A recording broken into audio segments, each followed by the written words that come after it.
Au nom de Dieu qui en toute chose fait jaillir la vie, nous nous rappelons la bonne nouvelle de l'Évangile. Qui que vous soyez, d'où que vous veniez, quelle que soit votre histoire de vie, quelles que soient vos forces, vos blessures, vos faiblesses, quelles que soient vos convictions, quelle que soit votre sensibilité religieuse ou non religieuse, quelle que soit votre humeur et votre état d'esprit ce matin, tel que vous êtes, comme vous êtes, la grâce et la paix vous sont données gratuitement de la part de Dieu qui est Père, de Jésus-Christ notre Sauveur et notre Frère, et du Saint-Esprit, le souffle de vie. Amen. Le Seigneur nous accueille, le Seigneur nous rassemble, chantons son nom avec la première strophe de « Si vous saviez quel Sauveur je possède », les strophes qui vont s'afficher, et si vous le pouvez, vous êtes invités à chanter debout.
Je vous invite à reprendre place si ce n'est pas déjà fait. Nous sommes réunis en la présence de Dieu avec nos attentes, en portant avec nous, en charrissant avec nous les attentes du monde. Nous venons vers lui comme il vient à nous, en Jésus. Il sait par expérience à quoi ressemble la vie des êtres humains. Il a choisi de la vivre, de la traverser. Il a choisi de vivre jusqu'à en mourir. Nous venons avec notre foi et avec nos doutes, l'un et l'autre liés. Nous venons avec nos espoirs et avec nos peurs, nos craintes, nos anxiétés. Nous venons tels que nous sommes parce que c'est lui qui nous invite à le rejoindre. Et il a promis de ne jamais se détourner de nous.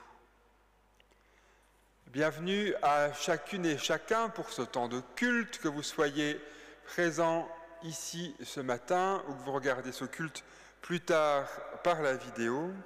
Bienvenue à ce culte qui a un nom un peu particulier, un nom pour les non-initiés quasi barbares, antépénultième. Est-ce qu'il y a des gens qui ont une idée de ce que ça veut dire ou pas du tout?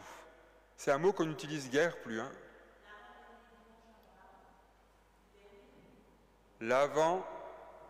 Avant-dernier. Parce qu'il nous reste encore 2 dimanches avant l'avant, le 26 étant le dernier dimanche, celui de dimanche prochain étant l'avant-dernier, donc antépénultième, c'est avant-avant-dernier. Et exactement, dimanche prochain, c'est le pénultième. Voilà, bienvenue à France Culture. Voilà, petit moment culturel en ce début de culte, comme ça vous savez, et ça me donne moins l'impression de parler du patois de Canaan. Comme ça, nous parlons maintenant du patois de Canaan collectivement. Voilà, je me sens moins seul et moins pédant, ce qui est plutôt pas mal pour moi. Voilà. Antépénultième, dont aujourd'hui le thème nous invite comme un contre-pied, comme une ironie, comme un rappel à l'actualité du monde, nous rappelle que nous sommes invités à vivre la paix en nous et autour de nous. Pace, Friede, Freedom, Shalom, la paix. Shalom, ce mot hébreu qui veut dire paix, avec la dimension de la paix extérieure entre les êtres humains, entre les peuples, mais aussi Shalom, la dimension de la paix intérieure, cette complétude, ce bien-être en nous et autour de nous. Pour certains, c'est une folie. En christianisme, appelons-la une espérance. Et c'est ce Dieu de la folie, ce Dieu de l'espérance que je vous invite à présent à louer, à prier, pour lui dire notre reconnaissance. Prier, c'est dire à Dieu tout simplement ce qu'on a envie de lui dire. Ce matin, nous pouvons lui dire ce qui est beau et bon dans notre vie par la prière. Dieu notre Père, à notre naissance, tu nous as pris dans tes bras. Aujourd'hui, que nous soyons enfants, adultes, jeunes ou moins jeunes, nous savons, nous voulons croire, nous voulons garder cette conviction que tu nous accueilles comme tes enfants. Tu nous accompagnes quand notre route est difficile et quand elle est joyeuse. Tu nous fais voir des choses incroyables en espérant que nous ayons la force d'y croire et tu ne désespères jamais. Tu nous fais confiance et cela est un immense cadeau. Tu comptes sur nous, sur nos mots, nos gestes, nos actes à nous, pour aller dire aux autres qui tu es et ce que tu as fait pour nos mères et nos pères et ce que tu continues de faire pour nous. Tous les jours, tu nous ouvres un lendemain, toi, le semeur d'espérance. Tu nous appelles à vivre et à aimer, et pour tout cela, pour la paix en nous et autour de nous, nous te disons merci. Amen.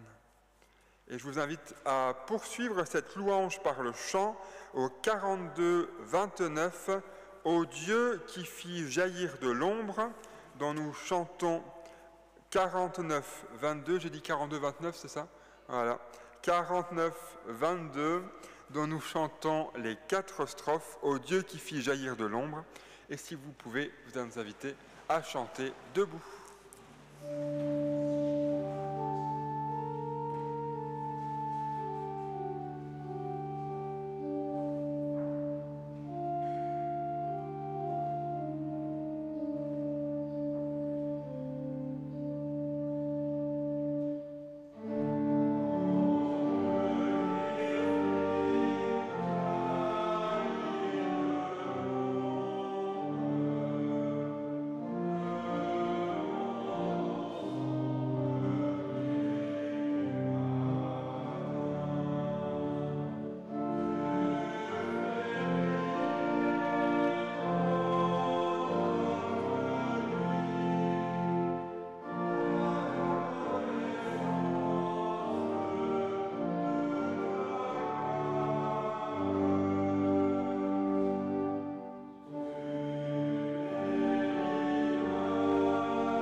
disciples, hormis le serviteur.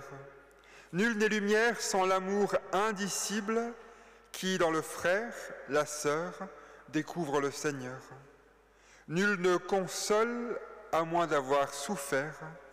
Nul ne témoigne s'il ne vit la parole, où l'être humain gagne sa joie quand il la perd, quand il se perd.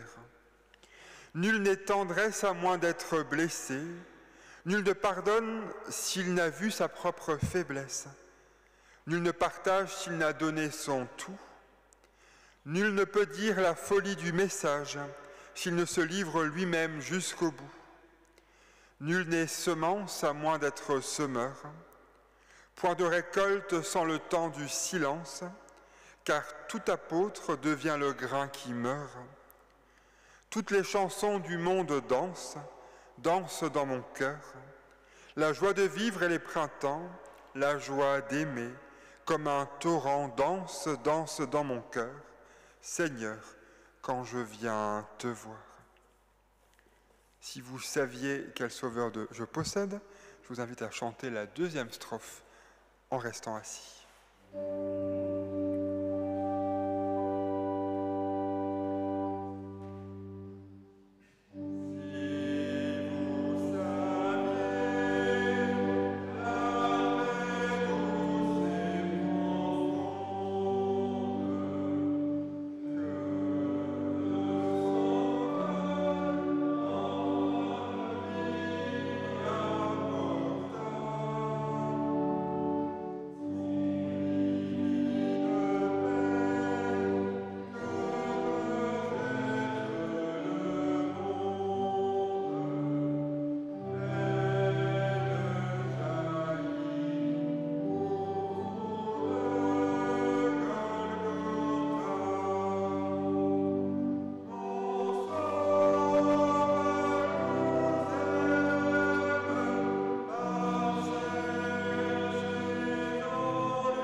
Seigneur, nous déposons devant toi nos inquiétudes, afin que tu les apaises, nos espoirs et nos vœux, afin que soit faite ta volonté.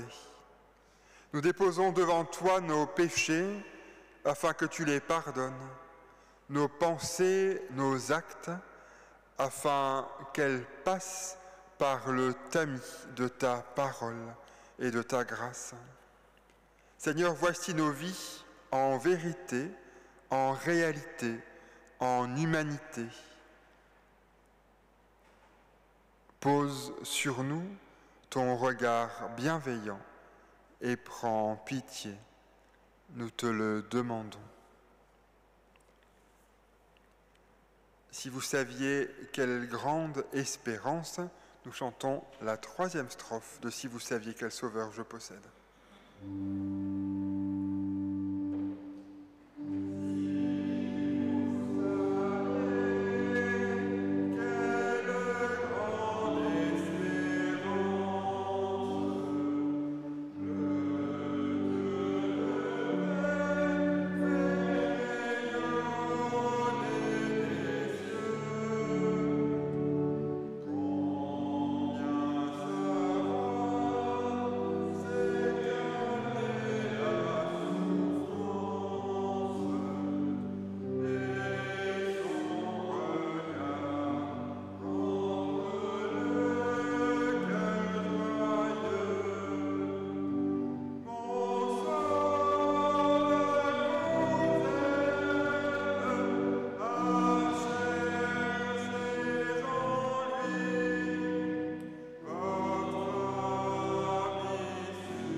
Je vous invite, si c'est possible pour vous, à vous lever pour recevoir cette parole de paix, cette parole de grâce, de pardon, de bénédiction, cette résurrection pour nous tout au long de nos vies, dans l'aujourd'hui de nos vies.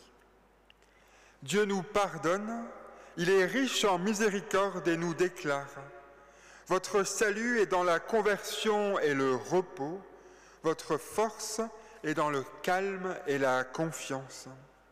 Celui qui met sa confiance en Dieu, son espérance dans l'Évangile, trouve sa joie en Jésus-Christ et relevé, sauvé et pardonné. Amen.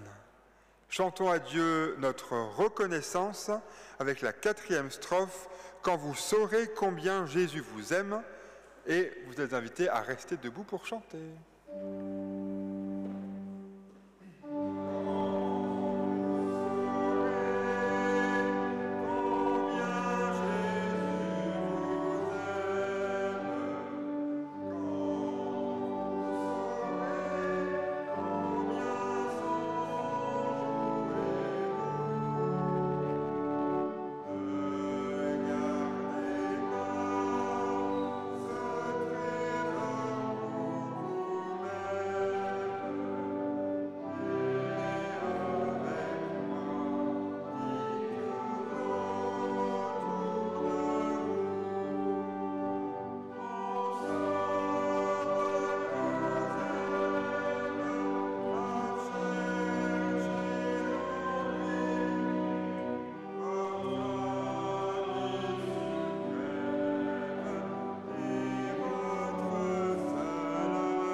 Je vous invite à reprendre place et, avant de nous mettre à l'écoute des Écritures, à prier pour demander à Dieu d'ouvrir l'espace de notre intelligence, de notre compréhension, mais aussi de nos cœurs à sa parole. Seigneur, nous t'en prions, donne-nous le désir de chercher ta parole, donne-nous la lumière pour trouver ta parole, donne-nous ton esprit pour croire ta parole. Donne-nous le courage de vivre selon ta parole. Amen.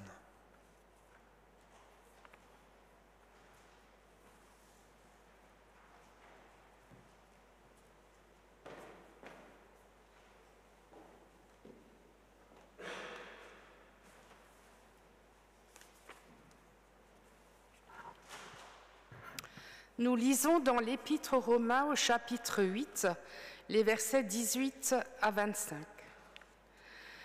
J'estime en effet qu'il n'y a pas de commune mesure entre les souffrances du temps présent et la gloire qui va être révélée pour nous.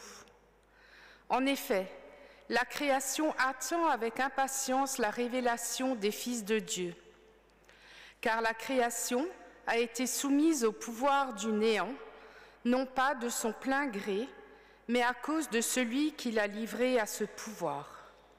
Pourtant, elle a gardé l'espérance d'être, elle aussi, libérée de l'esclavage de la dégradation, pour connaître la liberté de la gloire donnée aux enfants de Dieu. Nous le savons bien, la création tout entière soupire. Elle passe par les douleurs d'un enfantement qui dure encore. Et elle n'est pas seule. Nous aussi, en nous-mêmes, nous soupirons. Nous avons commencé à recevoir l'Esprit Saint, mais nous attendons notre adoption et la rédemption de notre corps. Car nous avons été sauvés, mais c'est en espérance. Voir ce qu'on espère, ce n'est plus espérer. Ce que l'on voit, comment peut-on l'espérer encore? Mais nous, qui espérons ce que nous ne voyons pas, nous l'attendons avec persévérance. De même aussi l'Esprit nous aide dans notre faiblesse, car nous ne savons pas ce qu'il nous convient de demander dans nos prières. Mais l'Esprit lui-même intercède par des soupirs inexprimables. Puis, nous lirons dans l'Évangile de Luc, au chapitre 17, les versets 20 à 24. Comme les pharisiens demandaient à Jésus quand viendrait le règne de Dieu, il prit la parole et dit : « La venue du règne de Dieu n'est pas observable. On ne dira pas : voilà, il est ici, ou bien il est là. En effet, voici que le règne de Dieu est au milieu de vous. » Puis il dit aux disciples : « Des jours viendront où vous désirerez voir un seul des jours du Fils de l'homme, et vous ne le verrez pas. On vous dira : voilà, il est là-bas, ou bien voici, il est ici. N'y allez pas, n'y courez pas. En effet, comme l'éclair qui jaillit illumine l'horizon d'un bout à l'autre, ainsi le Fils de l'homme, quand son jour sera là. »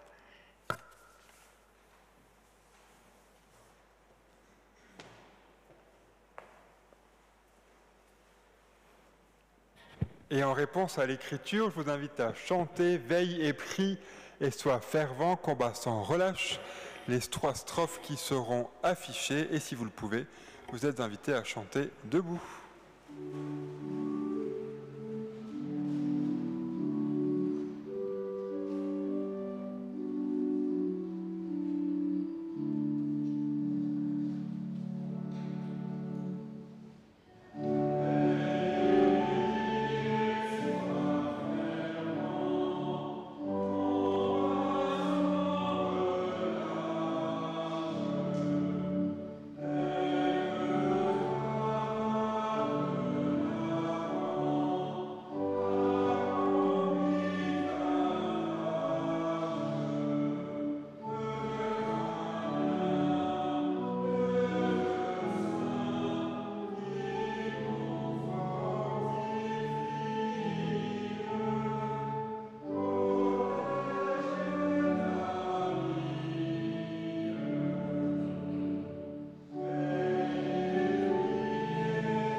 Les pharisiens ont posé une question à Jésus.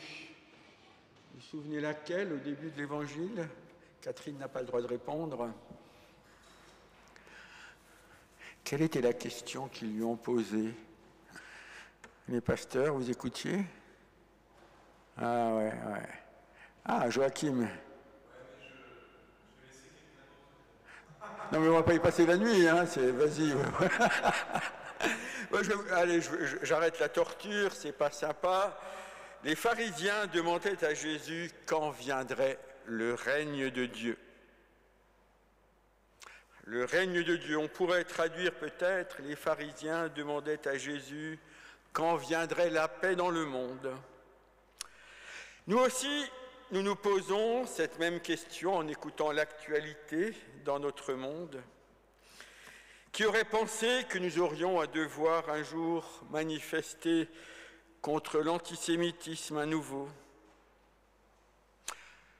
Que dire de cette Ukraine dont nous entendons les échos maintenant assourdis d'une guerre qui n'en finit pas? Qui ne s'est pas demandé comment des gouvernements, des êtres humains comme toi et moi peuvent trouver du sens à briser la vie de la population de pays tout entiers?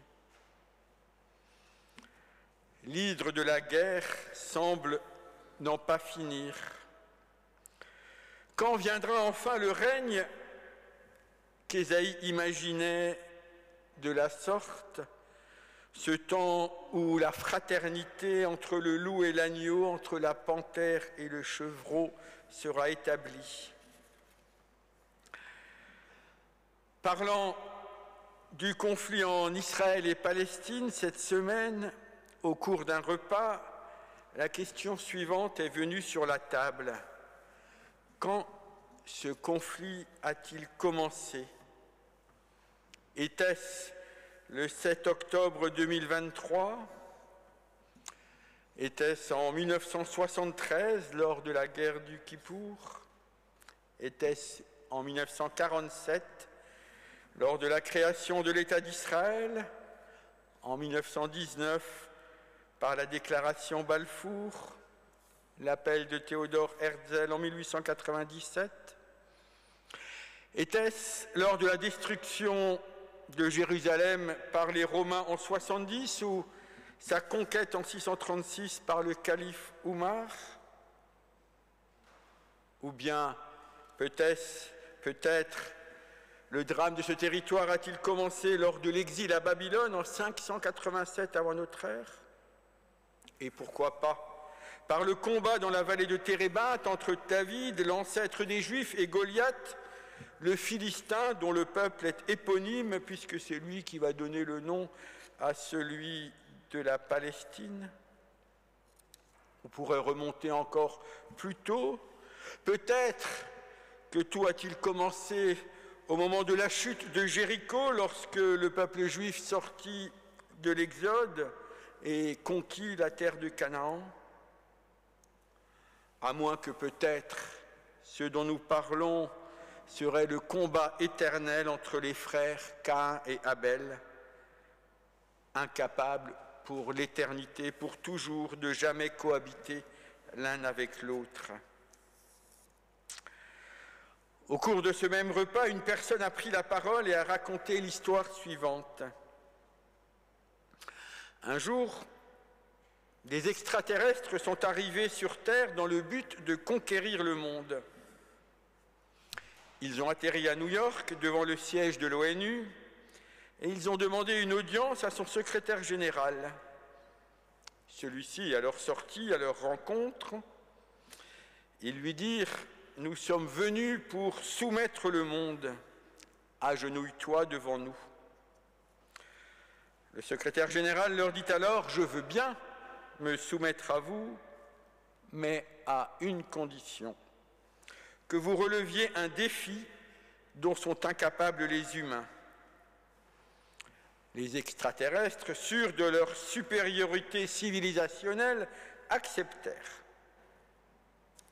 Le secrétaire général leur dit alors « Si vous réussissez à résoudre le conflit en Israël-Palestine, le monde entier vous regardera comme des dieux et se soumettra à vous. » Les extraterrestres prirent alors quelques jours de réflexion pour prendre connaissance des faits et tenter d'y apporter une solution. Et on ne les revit jamais.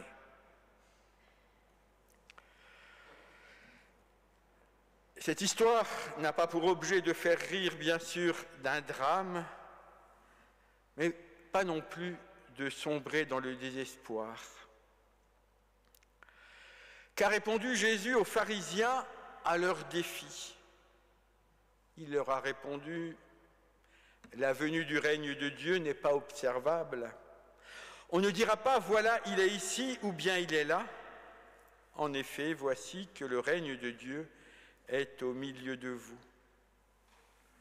Le règne de Dieu est déjà agissant au milieu de nous. Est-ce que ce serait là une blague de la part de Jésus? Qui d'entre nous voit ce règne de Dieu? Qui d'entre nous le ressent? J'aimerais vous proposer quelques bribes pour penser cette parole à partir du premier texte que nous avons entendu dans la lettre aux Romains au chapitre 8. Au début de ce texte, Paul place l'histoire humaine dans une dimension cosmique. La création tout entière soupire, elle passe par les douleurs d'un enfantement qui dure encore. Nous pouvons entendre que l'univers est encore en phase de création. Comment est née notre Terre d'ailleurs? Dans un bombardement cosmique de météorites qui, par de violentes collisions, ont fini par s'agglomérer et former notre sphère terrestre. La Terre est née dans la violence. Comment est né l'homme? Comment se fait-il que nous soyons là aujourd'hui? L'homme est le survivant d'une lutte pour la vie incessante dans la nature. Même s'il a vieilli, le film créé il y a 40 ans, La guerre du feu de Jean-Jacques Hano, le manifestait. Il raconte la lutte millénaire ou plurimillénaire entre deux peuples frères, Néandertal et Homo sapiens, Caïn et Abel encore. Un historien écrivait « Historiquement, tous les peuples ont fait la guerre. Nos écrits les plus anciens sont remplis d'histoires de guerre. L'archéologie révèle d'anciennes forteresses et batailles, ainsi que des sites de massacres préhistoriques remontant à des millénaires. La guerre est humaine. » Et vous avez peut-être vu passer hier ou avant-hier dans les journaux cet article sur la découverte ou l'analyse, la redécouverte d'un site funéraire au Pays Basque datant d'il y a 5000 ans, qui démontrait que la plupart des centaines de dépouilles de défunts étaient décédés de morts violentes. Nous aimerions idéaliser nos origines, mais reconnaissons-le, nous sommes issus de la violence, de la guerre et du conflit. Et les célébrations d'hier, à l'occasion du 11 novembre, nous le rappellent aussi. Je ne suis pas en train de légitimer la violence, mais je crois que son refoulement, sa négation, ne sert à rien. Je ne crois pas que rêver à un monde de gentils sympathiques fera advenir la paix. Le prophète Jérémie, déjà, devant le devenir de Jérusalem, écrivait « Paix, paix, disent-ils, et il n'y a point de paix. » Parce que la violence comme la paix sont des fruits naturels de la vie, des fruits, selon ce que j'expliquais la semaine passée, de ce que l'on nomme le péché. Pas le péché comme mal, le péché comme simple mécanisme de vie. Le péché, c'est la vie. Une vie sans maladresse, une vie sans blessé, une vie sans maladie, une vie sans violence, une vie sans la mort, cela n'existe pas, ou alors cela s'appelle la mort. Nous n'aimons pas entendre cela, nous aimerions nous illusionner sur nous-mêmes, mais est-ce que le vrai péché ne serait pas de nier cela, de nous cacher la vérité sur l'homme, ou de se dire le mal, c'est chez les autres, c'est la faute aux autres, moi je ne suis pas comme cela? Eh bien, je suis solidaire de ces comportements. Je me sens solidaire des faiseurs de guerre, ce sont des humains comme moi, parce que, franchement, qui serais-je? Que ferais-je? Que penserais-je si j'étais né dans un autre contexte, avec une autre histoire que celle qui est mienne? Le plus grave péché, le vrai péché, tel que nous employons ce mot, ce n'est pas de faire le mal ou de faire du mal, c'est de le cacher, c'est de refuser de le reconnaître. Et il y a un nom pour cela, cela s'appelle le mensonge, ou plus exactement en langage biblique, le blasphème. Vous connaissez peut-être cette phrase intrigante de Jésus en Matthieu 12 qui dit « Tout péché, tout blasphème sera pardonné aux hommes, mais le blasphème contre l'Esprit ne leur sera pas pardonné. » Le blasphème, le mensonge contre l'Esprit, c'est vivre dans l'illusion, c'est créer une humanité artificielle qui n'existe pas, et donc le Dieu qui irait avec, qui lui aussi n'existerait pas.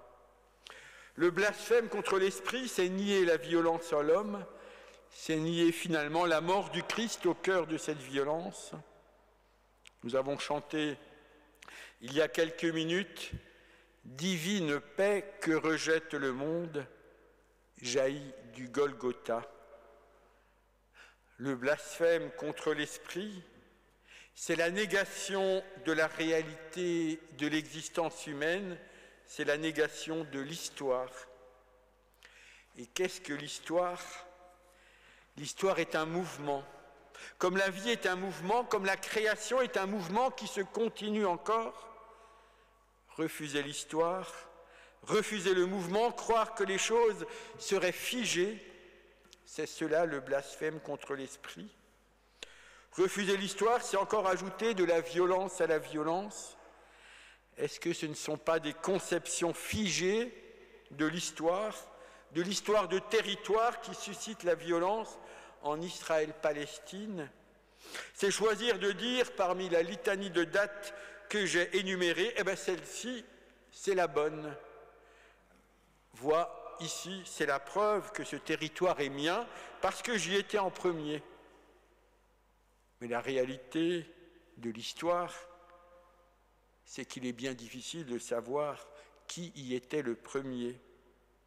Chacun y va non pas de son histoire, mais de son histoire suspendue à un pointé ou arrêtée à un pointé.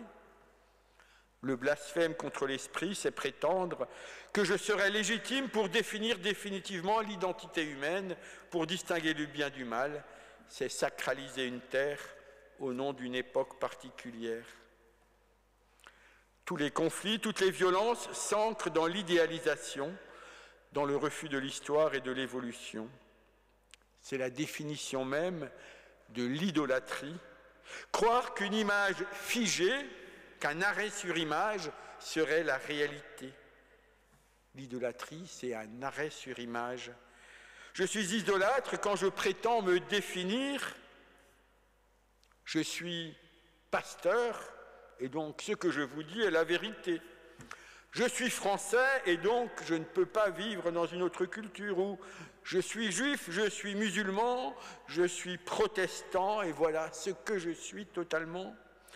Je suis idolâtre aussi lorsque je prétends définir l'autre, l'enfermer dans une image arrêtée. Tu es un étranger, tu es alcoolique, tu es voleur, tu es végane.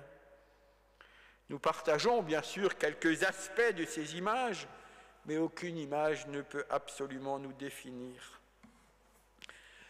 Les mouvements religieux intégristes, les partis politiques extrémistes vivent dans des images ainsi arrêtées, dans l'idéalisation d'une société et d'un monde uniforme, figé, sans mouvement. La France éternellement catholique, l'islam pur vécu comme à l'époque du prophète, la France idéale du général de Gaulle. Seulement, la réalité de l'histoire vient mettre à mal ces images arrêtées. Prenons un exemple. Qu'est-ce que la France, Samuel ? Ah, ça c'est une... Voilà. Voici une carte de France qui date du début du VIe siècle. On voit que la notion de ce que nous appelons France est bien une construction à un moment. À ce moment-là, il n'y a aucune idée ni notion. Les France, c'est ce qui est en bleu foncé un peu vers le nord. mais ce n'est absolument pas la réalité d'aujourd'hui, et ce ne sont que des luttes de pouvoir remportées par les uns, des partages, des héritages qui ont constitué ce que nous appelons la France d'aujourd'hui, qui aurait pu être bien différente de celle dans laquelle nous vivons. La France n'existe pas comme une réalité absolue, elle est une identité construite par les rapports de force, par les hasards de migration aussi. Et encore plus explicite, il y a une seconde carte que j'aime bien. Cette carte montre les migrations selon le patrimoine génétique des populations depuis 70 ans. Et on voit que les populations qui vivent là où nous sommes, ceux que nous appelons les Français, ne sont pas des êtres qui vivent sur notre territoire depuis toujours. Nous sommes constitués d'apports de partout, d'ailleurs principalement du Moyen-Orient, voire du côté des steppes asiatiques. Et il en va ainsi du monde entier. Le monde depuis toujours n'est qu'une histoire de migration, des migrations qui s'arrêtent un temps pour reprendre. Et nous savons bien qu'aucune de ces migrations n'a jamais été pacifique, ou alors très rarement. Dans l'Épître aux Romains, Paul regarde cette création qui ne cesse de vivre dans les douleurs. On va passer sur la diapo suivante. C'est le texte que nous a lu Catherine, en tout cas des extraits. Et j'aimerais m'arrêter sur ces trois mots qui sont en rouge. La création tout entière soupire, nous-mêmes nous soupirons, et l'Esprit lui-même intercède par des soupirs inexprimables. Oui, il y a de quoi soupirer à regarder ainsi la marche du monde. Il est dur d'être humain.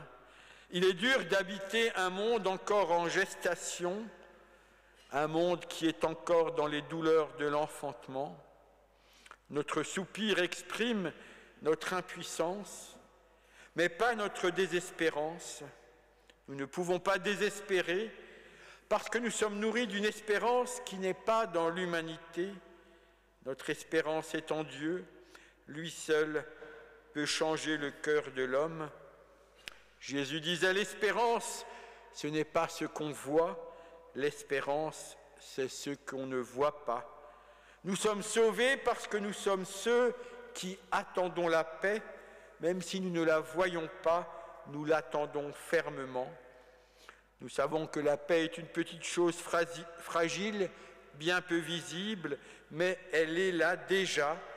Elle est portée par quelques artisans de paix, elle est portée par celles et ceux qui laissent en eux l'Esprit Saint soupirer. Elle est portée par celles et ceux qui savent voir que le royaume, que la paix, même si elle n'est pas évidente, si elle n'est pas visible par nos yeux, est déjà là au milieu de nous. Je ne peux pas empêcher la guerre, je ne peux pas limiter la violence, mais je peux laisser le soupir de la paix naître en moi. Elle ne viendra pas par mes efforts, elle viendra par le soupir de l'Esprit Saint que nous laisserons prier en nous. La paix viendra lorsque j'accepterai que le monde ne m'appartient pas à moi ni mon territoire, mais que le monde appartient à Dieu et pas à tel ou tel peuple, tribu ou religion. La paix, être artisan de paix, c'est d'abord attendre la paix. Alors laisseras-tu, toi aussi, l'Esprit soupirer en toi? Laisseras-tu la paix naître en toi? Amen.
Les annonces. Tout d'abord, les obsèques d'Evelyne Kessler, qui était de la paroisse Saint-Martin, ont été célébrées à Sausheim vendredi 10 novembre. Nous avons une pensée pour sa famille. Jean-Sébastien. Jean-Sébastien a fait des choses ces derniers jours. Raconte-nous. Bon, je ne vais pas tout vous raconter, parce que ça serait très long et ça serait de l'ordre de l'intime. Donc je vais vous raconter. Non, mais c'est vrai. Donc je vais vous raconter uniquement ce qui concerne là. Vous avez peut-être vu qu'il y a quelque chose qui dépasse des bancs dans le coin avant droit. Vous découvrez que la latéralisation, c'est pas mon fort. Voilà, dans le coin avant droit. Donc ça fait maintenant 1 an et des brouettes, donc depuis août dernier, donc 2022, septembre, qui avait déjà eu des bancs en moins, que Francis avait aussi mis du lino, et donc là on a finalisé l'aménagement de cet espace enfant avec des tables et des chaises, des tabourets pour pouvoir dessiner, colorier, de quoi colorier, mais aussi des livres et aussi une tente avec tapis et coussins pour pouvoir lire dans un cocon un peu plus intime que ce grand espace qui est ce lieu de culte. Et donc du coup, pour complémenter cet espace, on fait un appel à dons pour des livres, des albums enfants-jeunesse et aussi pour des BD. La seule demande, doléance, c'est que ça soit des livres en bon état. Parce que c'est pas juste un lieu pour se défaire, mais c'est aussi un lieu qu'on a voulu de qualité, parce qu'en fait, ça témoigne aussi de l'attrait et de l'importance que nous avons, nous en tant qu'Église, pour les enfants, même s'ils ne sont pas là au quotidien, ne nous leurrons pas, mais quand même, symboliquement donner une place de qualité, c'est dire aussi de l'attention et l'espérance et... Oui, voilà, ouais, et voilà. Alors j'ai une question que tout le monde se pose. Qu'est-ce que c'est un enfant? Est-ce que moi, si j'ai envie d'aller là, j'ai le droit? Je vais te dire ce que moi je me suis dit en aménageant l'espace, c'est que dorénavant, quand je ne ferai pas culte, j'irai sous la tente à vous écouter et faire comme au culte du désert, fermer les yeux et écouter. Voilà. Donc c'est une question intérieure. D'ailleurs, la question va se poser à l'extrême inverse. Qu'est-ce qu'un aîné pour une des infos suivantes? C'est une belle transition, hein? Ouais. Oui, donc la question c'était qu'est-ce qu'un enfant? Maintenant la question c'est qu'est-ce qu'un aîné? Voilà, on soigne nos transitions, vous voyez, hein. On est quand même fort. Vous me direz, s'occuper des enfants, c'est bien, mais il n'y a pas que des enfants dans la vie. Et oui, il n'y a pas que des enfants dans la vie, il y a aussi l'autre bout de l'échelle. Hein. Voilà. Donc, vous le savez peut-être si vous êtes des lecteurs assidus du ralliement et du Nouveau Messager. Il y a eu, début septembre, courant octobre, des infos sur le bilan de la dynamique qui ont été faits fin juin. Et une des infos disait « Nous voulons porter une attention particulière à nos aînés ». Et donc, de cet élément-là, qui vient à la fois de vous, paroissiens, mais aussi des conseils presbytéraux et paroissiaux et du G16, va naître, en tout cas à partir du mois de décembre, ce groupe qui s'appelle Papotage. Vous voyez que c'est un jeu de mots entre papotage, parler, roadshow, tout ça, voilà, et âge. Deuxième jeudi du mois, à partir de décembre, de 14h à 17h dans la salle à Saint-Martin, autour de café et de thé, en fait d'un breuvage, peu importe lequel, voilà, et des gâteaux. Et après, ça sera un temps qui sera habité en fonction de ce qu'on voudra y apporter, ce qu'on voudra y vivre. Mais donc, c'est à partir de décembre, les deuxièmes jeudis du mois, de 14h à 17h. Et la question, c'est qu'est-ce qu'un aîné? Il y a des gens qui, à 70 ans, se sentent pas vieux. Il y a des gens qui, à 93 ans, se sentent pas vieux non plus. Et il y a des gens qui, à 35 ans, se sentent très âgés et très vieux. Donc, on va dire retraités, mais pas que. Voilà, en tout cas, c'est un temps ouvert à celles et ceux qui se sentent invités. Voilà. On continue.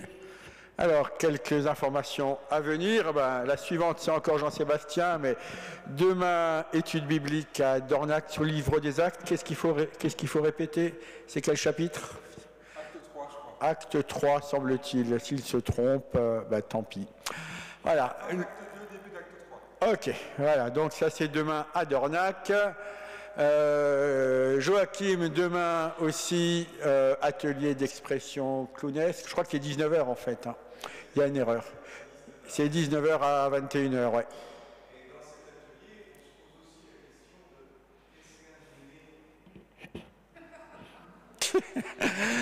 Ok. Voilà. Jeudi, culte à l'EHPAD de la Fondation Dollfus à 15h. Jeudi encore, les rencontres œcuméniques de Mulhouse. Accueille Philippe Rousseau, clown parfois, à 20h au temple Saint-Étienne. Il sera aussi à un autre moment, mais il y a une affiche qui arrive derrière. Nous recherchons, ça c'est samedi, il y a une réunion pour des personnes qui auraient un peu de temps à donner au mois de décembre, où il y aura beaucoup de monde qui viendra au temple Saint-Étienne pour accueillir tous les visiteurs durant le marché de Noël, une rencontre information donc à Saint-Étienne samedi à 10h. Il n'y a pas d'engagement, venez et écoutez simplement. Aussi, même si ça c'est dans une quinzaine de jours, mais comme ça s'avère fort intéressant, c'est aussi une nouvelle activité qui est en partenariat avec le Centre Porte Haute catholique et avec le Palace à Mulhouse, Abemus Ciné. C'est un ciné-débat et là, il sera à partir du film Abemus Papam, mardi 28 novembre à 19h30. Diapo suivante. Voilà, cet après-midi, on est bien le 12 novembre, Benjamin Stins dans le cadre des automnales du Temple Saint-Jean qui ont donc lieu au Temple Saint-Jean à 17h. Ensuite, on n'a pas fini, 15 novembre, mercredi à 18h15, Jean-Sébastien vous propose aussi du cinéma, mais cette fois-ci c'est un... Ah, je confonds avec... D'accord, oui, voilà. Alors, c'est un temps de culte, détente, de prière, voilà. La réflexion, la prière, le silence, la discussion, la méditation, la rencontre, le sens, un jardin intérieur. Alors, tout ça, c'est intriguant. Si vous voulez savoir ce que c'est, il faut y aller. C'est au Temple Saint-Étienne, salle des Épitaphes, à 19h mercredi. Et... 18h15 à 19h, merci. Et puis le 17 novembre, Joachim, c'est quel jour ça? C'est vendredi? C'est vendredi à 20h30 à Pérouvel, spectacle de Philippe Rousseau sur un texte de Fabrice Adjadj, Rien à faire, Scott Clown. C'est organisé par l'association humanitaire Afrique. C'est un spectacle à dimension canadienne. Voilà, et c'est le même qui vient jeudi soir. Voilà.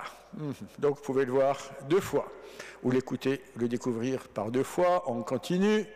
Voilà, dimanche prochain, culte à 10h à Saint-Martin, et le 26 novembre, nous célébrerons le souvenir des défunts. On envoie un courrier à toutes les familles qui ont connu un deuil durant l'année.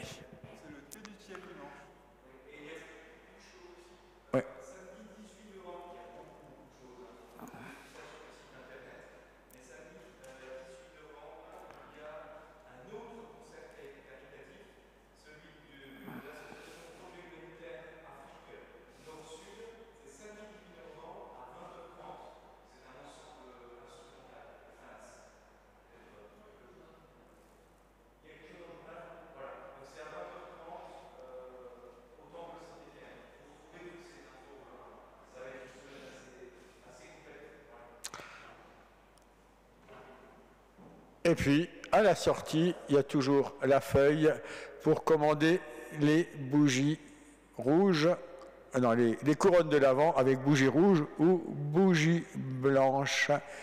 Merci. Mercredi.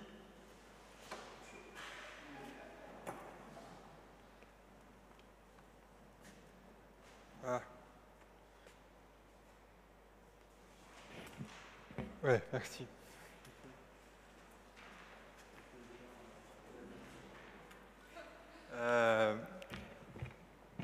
Vous n'êtes pas, Jean-Mathieu l'a rappelé avant, vous n'êtes pas sans savoir que dans notre contexte géopolitique très tendu, on a eu des soubresauts d'un passé lointain qu'on pensait depuis longtemps dépassé, avec un sursaut d'une vague assez importante d'antisémitisme en France, avec des manifestations qui ont eu lieu cette semaine, notamment hier, pour redire en fait que ce n'est pas tolérable, que ce n'est pas acceptable aujourd'hui en France d'avoir de tels élans de haine. Et l'UEPAL, notre union d'églises, à travers un communiqué, a rappelé le soutien, on va dire, à nos frères et sœurs aînés dans la foi. Et donc vous trouvez cette déclaration sur le site de l'UEPAL, et nous avons, quand je dis nous, c'est l'ensemble du corps pastoral, et à la sortie aussi.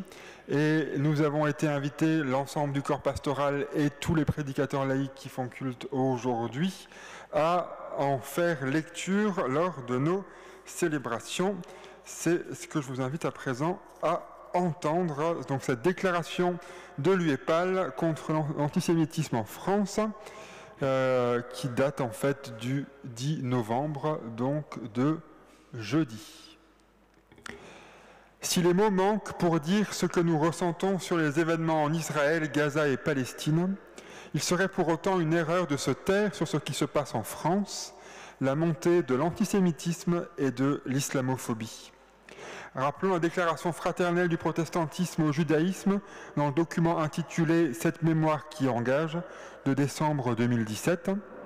La Fédération protestante de France condamne l'antisémitisme sous toutes ses formes comme une attitude absolument inconciliable avec la foi chrétienne. Cette déclaration affirmait également la corresponsabilité des chrétiens par omission ou par silence dans la tragédie de la Shoah. De son côté, l'UEPAL a adopté en juin 2017, à l'occasion des 500 ans de la Réforme, une déclaration intitulée « Luther, les Juifs et nous aujourd'hui », dont voici la conclusion. Au-delà de l'antijudaïsme religieux, l'antisémitisme gangrène jusqu'à nos jours nos sociétés et nos mentalités. Nous voulons en prendre davantage conscience et le combattre plus fortement que par le passé dans nos communautés et dans l'espace public. Ces textes rejoignent hélas notre actualité, alors que les actes antisémites en France augmentent de façon inquiétante. Notre responsabilité consiste à permettre aux Juifs de vivre libres et en sécurité dans notre pays. Ils ne devraient pas craindre de vivre publiquement leur religion et leur culture. Or, cette peur est de retour. Les événements en Israël-Palestine ne peuvent en aucun cas constituer un prétexte pour relativiser les attaques dont Juifs ou musulmans pourraient faire l'objet dans notre pays.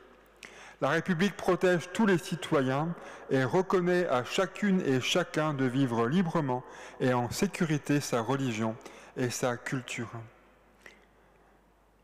La conférence des responsables de culte en France regroupe des représentants des églises chrétiennes, catholiques, orthodoxes et protestantes, du judaïsme, de l'islam, du bouddhisme.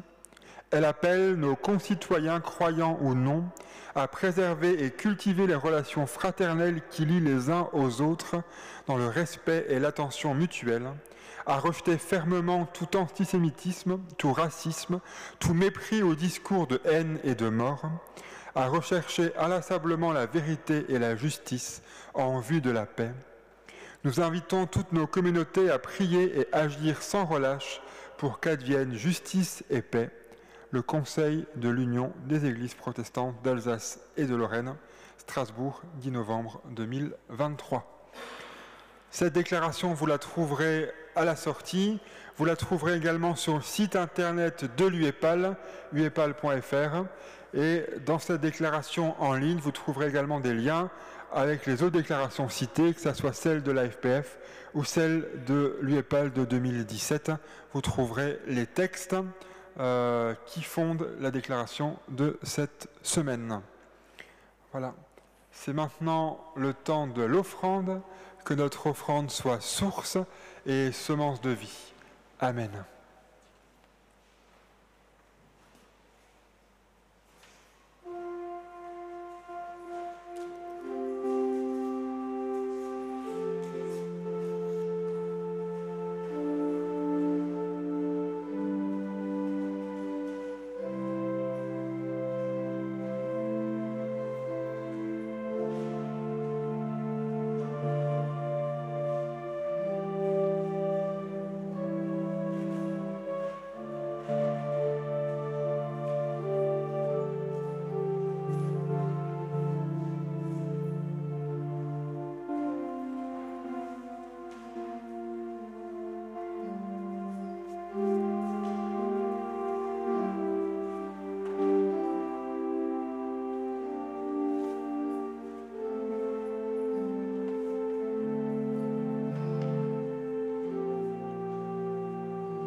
Et une annonce qu'on dit dimanche après dimanche.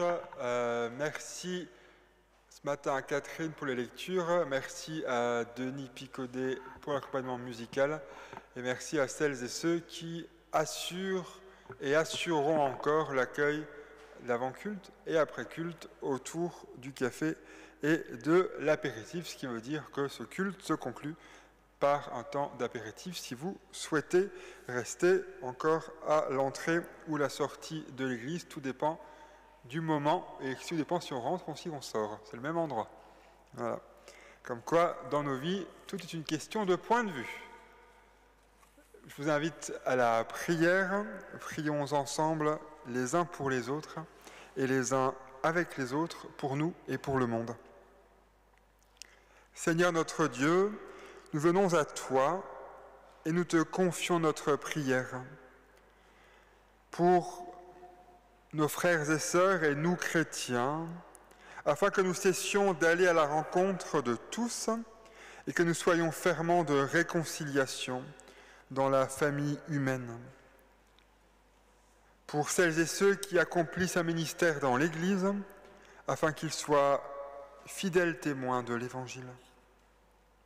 Pour nos frères et sœurs en humanité, peuple de la terre, qui sont éprouvés par la violence, et pour celles et ceux qui s'engagent pour la paix, pour celles et ceux qui sont persécutés en raison de leur foi, de leur culture, de leur tradition, pour celles et ceux qui cherchent à prévenir les risques de catastrophes naturelles et qui soutiennent les populations exposées, pour les hommes et femmes de la terre, afin qu'ils s'engagent dans le partage des ressources naturelles entre tous et qu'ils s'engagent sur des chemins de paix et de réconciliation. Dans le silence, nous te confions, Seigneur, ce qui nous tient particulièrement à cœur pour nous et pour nos proches et moins proches.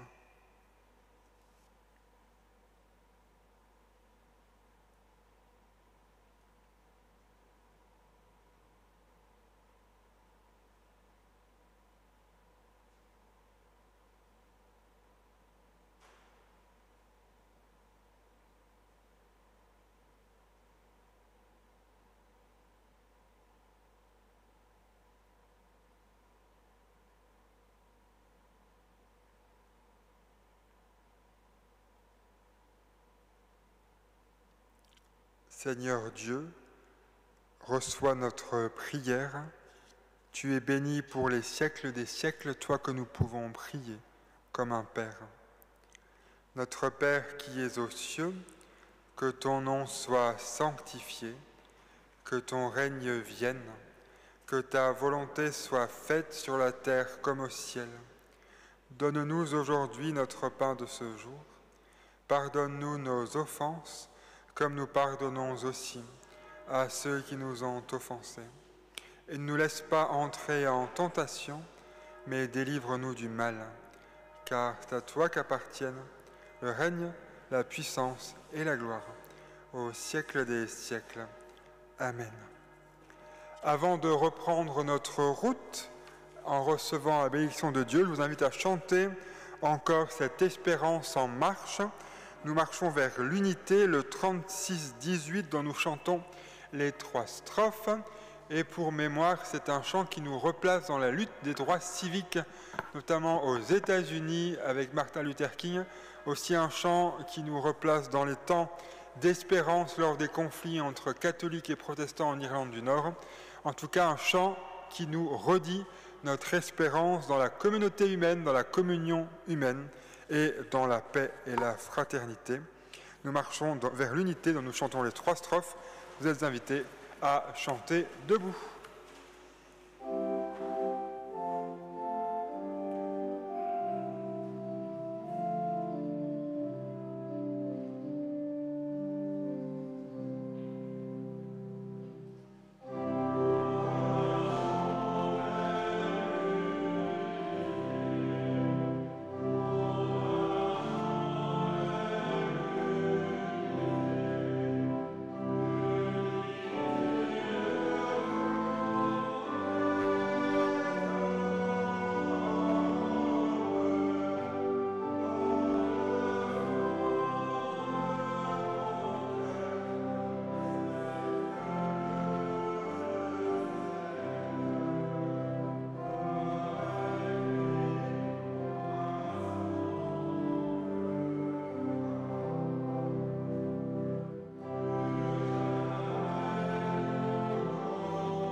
Seigneur, tu fais de nous ton peuple qui vit de ta grâce et de ta présence. Tu te révèles à nous de nombreuses façons subversives et sans prétention.